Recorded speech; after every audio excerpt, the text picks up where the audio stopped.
नमस्कार साथियों, आज मैं कुछ और वर्ब के बारे में बताऊंगा। इसके पहले के वीडियो में मैंने बताया था कि वर्ब कई प्रकार की होती हैं, जैसे regular verb, irregular verb, transitive verb, intransitive verb. Regular verb क्या है? जिसका पास्ट टेंस बनाने में ईडी, टी, डी या टी का उपयोग होता है, जैसे लव्ड। और इर्रेगुलर वर्ब क्या है? जिसका पास्ट टेंस बनाने के लिए डी, ईडी या टी का उपयोग नहीं होता है, बल्कि उनके कुछ इंटरनल लेटर को चेंज करके बनाया, जैसे ग्रो, ग्रो का ग्रीव, ग्रोन, सी, सा। तो इस तरह से सीन, इस तरह से होता है। ट्रांजिटिव वर्ब क्या हुई? जिनका असर ऑब्जेक्ट पर पड़ता है। राम ईट्स मैंगो, तो यहाँ ईट्स हो गया ट्रांजिटिव वर्ब। इंट्रांजिटिव क्या हो गया? जिसका असर ऑब्जेक्ट पर नहीं पड़ता है, यानी ऑब्जेक्ट की जरूरत नहीं होती है, जैसे ही लाफ्स, हंसता है, ही लाफ्स, ही डांसेस। तो ये इन वर्ब के लिए किसी अन्य ऑब्जेक्ट की जरूरत नहीं पड़ती है। आज मैं बताऊंगा auxiliary verb.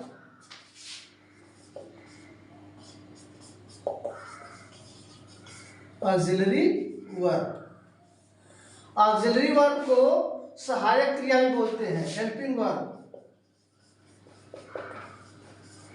Helping verb, helping क्या है? मदद करना, सपोर्ट करना। यानी जो वर्ब, जो ऑक्सिलरी वर्ब किसी मेन वर्ब को किसी तरह से सपोर्ट करती है, that is called helping verb और ऑक्सिलरी वर्ब। ऑक्सिलरी वर्ब तीन प्रकार की होती हैं। पहला है verb to be. Verb to be में आता है इज, एम, आर, वाज और वेयर।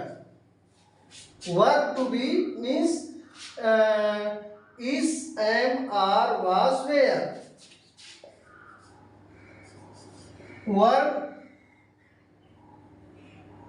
डू, इसमें है do, does and did. Verb to have, verb to have में क्या है? हैज, हैव और हैड। ये है primary auxiliary verb. Primary auxiliary verb यानी वर्ब टू बी में क्या है? Is, am, are, was, were. Is, am, are present के लिए, वाज, वेयर पास्ट के लिए। वर्ब टू डू में क्या है? डू, डस प्रेजेंट के लिए, डिड पास्ट के लिए। वर्ब हैव में क्या है? हैज, हैव प्रेजेंट के लिए और हैड जो है पास्ट के लिए। ये हो गई आपका प्राइमरी ऑक्सिलरी वर्ब। अब ये जो है किसी वर्ब को सपोर्ट करती पाई जाएगी, तब तो हो जाएगी ऑक्सिलरी हेल्पिंग वर्ब। जैसे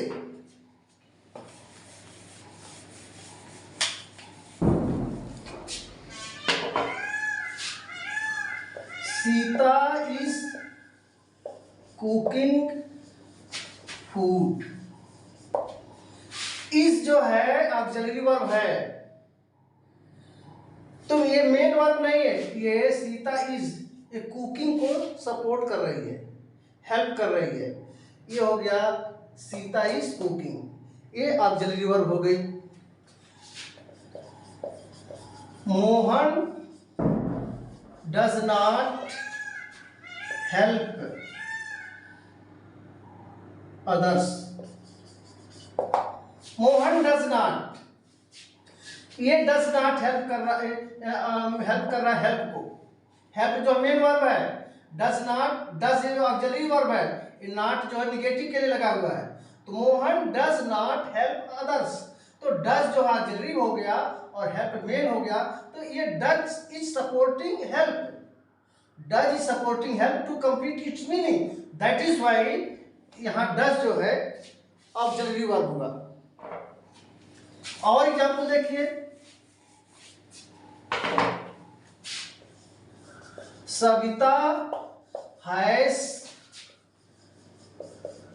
completed her homework. Savita has completed her homework.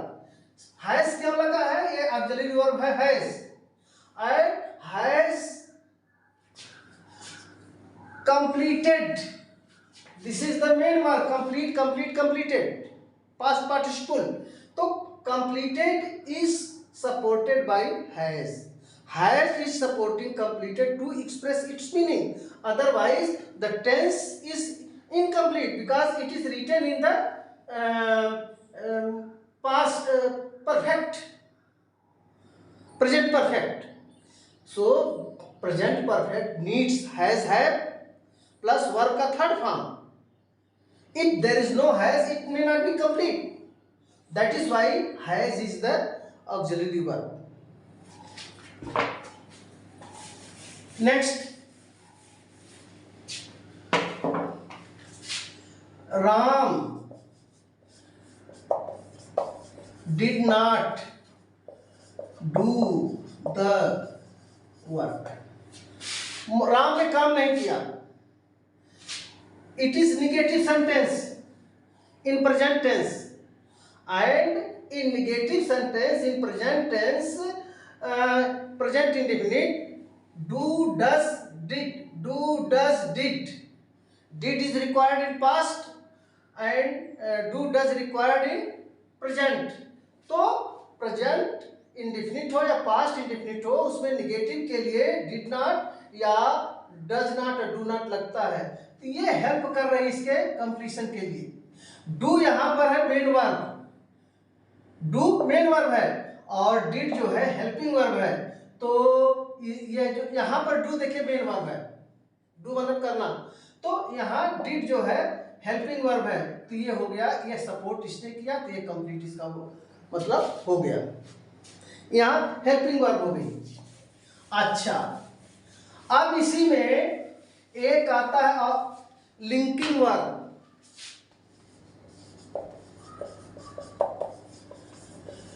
Linking verb वही ऑक्सिलरी वर्ब अगर किसी वर्ब को सपोर्ट नहीं करता है, मेन वर्ब के रूप में काम करती है, तो हो गई लिंकिंग वर्ब. जैसे she is my mother. She is my mother ये मेन वर्ब में हो गई, ये लिंकिंग वर्ब है. और यही अगर शी इज डांसिंग, तो शी इज डांसिंग होता, मान लो यहां पर हो जाए she is dancing in the hall. तो ये आप ध्यान रखिए, अगर she is dancing in the help, then it is supporting dancing. In that condition, it will become the auxiliary verb, a helping verb. But here, this is she is my mother. There is no main verb. That is why it is linking verb, सहायक क्रिया, जोड़ने वाली. और भी है, I have 2 books.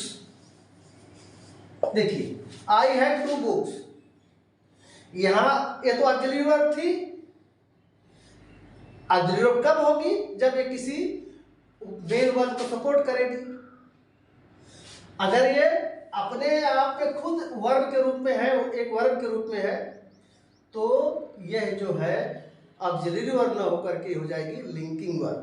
ये ध्यान रखिएगा, ऑक्सिलरी वर्ब या हेल्पिंग वर्ब में एक मेन वर्ब का होना जरूरी है, तब वो हो जाएगा वही चीज, हो जाएगा वो हेल्पिंग वर्ब. अगर ऑक्सिलरी वर्ब अपने आप में एक मेन वर्ब का काम कर रही है, तो हो जाएगी linking verb.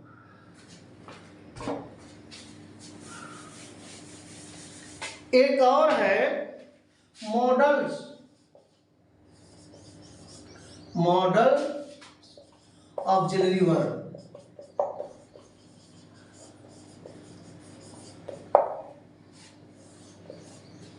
Models auxiliary verb models, models जिसको मॉडल्स, मॉडल्स बना है मूड या मोड से।